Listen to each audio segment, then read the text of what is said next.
30 ta 40 ta kabellar orasida bitta kabel topib olishingiz kerak. Uning uchun ancha vaqt kerak bo'ladi. Shu narsa bilan ishingizni ancha yengillashtirsangiz bo'ladi. Ko'rishingiz mumkin.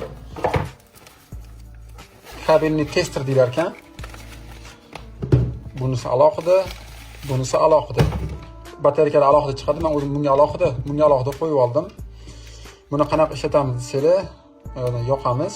Yongandan keyin mana simimizni uchiga uni ulaymiz, ikkinchisiga bunisini ulaymiz. Keyin mana bu yoqdan ovozini baland qilamizda, keyin knopkasi bor. Knopkadan bosib turib, ana 40 ta 50 ta davomimiz o'sha orasiga olib borib, buni yaqinlashtirsa ham ovoz eshitiladi. Kabeldan uzoqlashtiradigan bo'lsa, ovozi uziladi. Hozir mana bu narsamizni orasi yaqin bo'lganlik hisobiga sal pameh berayotgan bo'lishi mumkin, lekin mana bunaqa ovoz chiqadi. Mana bemalol tez topib olsangiz bo'ladi bu narsani. O'zi ichida mana holatda bo'ladi.